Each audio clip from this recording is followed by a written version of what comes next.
Good morning, everyone. Allow me to introduce myself. I'm Rizka Syafitri from Telkom University.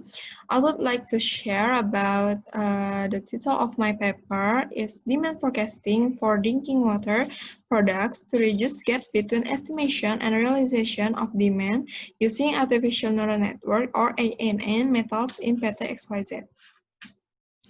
Let me start about the problem set of PT-XYZ.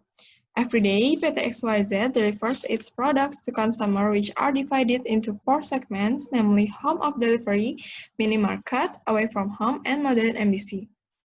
Each consumer segment has a fluctuating demand, each one that can be influenced by the population, gross regional domestic product, rural and urban area categories, and average household consumption expenditure, so companies must make predictions to meet consumer needs to reduce the shortage of excess stock in the warehouse. The following is the gap between forecast demand using existing method and actual demand for mineral water gallon containing 19 liters in 2019 because the determination of the request used company estimates. Besides that, this product also has the highest gap between estimation and realization. Well, turning our attention now to the measure of forecast error, there are 3 kinds methods that can be used to calculate the error. First is mean square error with the following formula. Second one is mean absolute deviation with the following formula. And the last one is mean absolute percentage error with the following formula, where ET is error forecasting in T period, DT is actual demand in T period, and FT is demand forecasting in T period. Let's move on into artificial neural network.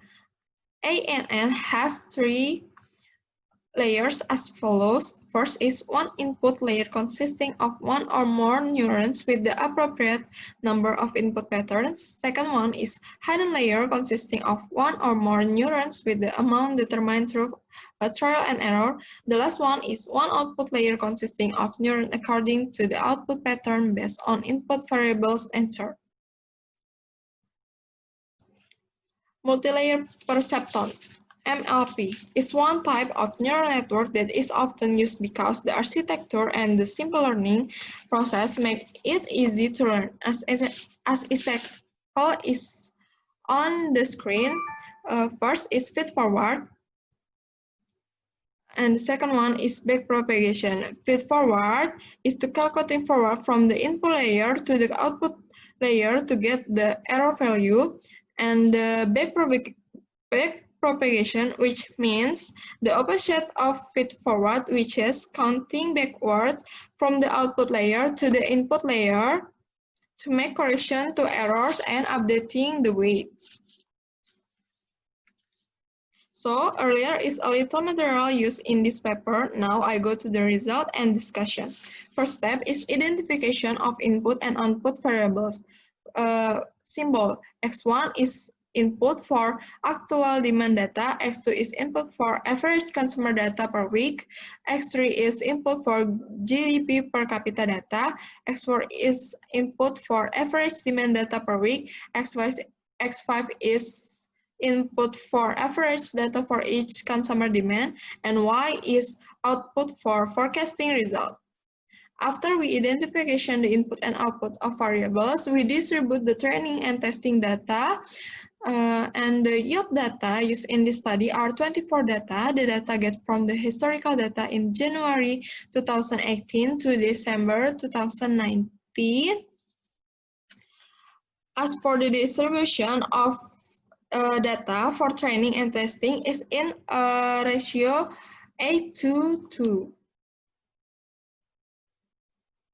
After we distribute the data must be normalized by the following formula before process in MATLAB, where x-axis is normalization value, x is initial value, x-min is smallest x value, x-max is biggest x value, dA is upper limit of normalization, and BB is lower limit of normalization.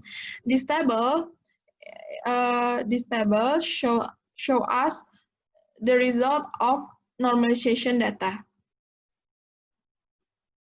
Data training and data testing. In determining data parameter in this study using a trial and error method where each parameter is tested and paired with each other to get the forecast result with the small MSE value. This is the parameter that used in this case. First is hidden layer, 1 to 10. Training function is Leavenberg Marquardt or train LM, and BFGS quasi-Newton or train BFG. Activation function is log-seq. Performance function is mean squared error or MSE. Learning function is LearnGD and LearnGDM. Epoch is 2500. From this set of experiments, 40 new network compositions were obtained which had different parameters. After creating a new network, each network has a training and testing process to get the lowest MSE value to get output and error. The following is an example of one the outputs and error from the network training. This is the example of train LM learn GD1 errors, and this is the example of train LM learn GD1 outputs.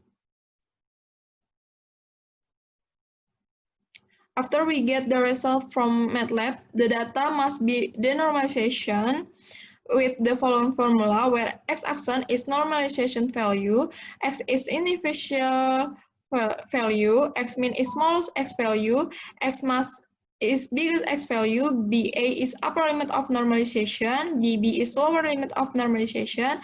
For the example, this is the result of the denormalization data of result network turn LM learn GD. As soon as shown is in the graph, we can see the train BFG and learn GD6 is the best network because it has the smallest total MSE in 2018, 2019, and 2020. Okay, this is the train BFG learn GD6 network analysis. We can see that the network have 5 input with the weight. This is the weight of the random value that lies between the input layer and hidden layer, and this is the network have 6 hidden layer with the weight between hidden layer and output layer, like this, and this is the network of train BFG learn GD6. Okay, everyone, in conclusion, let me sum up the main points starting with train BFG learn GD6 is the best network in this study because has the smallest total MSE value than the others network. The chosen network is which has parameters of the learning function is LearnGD. Training function is train BFG, and the number of nodes of on the hidden layer is 6. This is the percentage decrease of MSE, MAD, and MAPE. The application of ANN method in demand forecasting can reduce the value of MSA in 2018 and 2019 with a decrease of 97% in 2020 with a decrease 99% when the chosen train BFG learn GD6. Okay, thank you for your attention. See you later. Bye.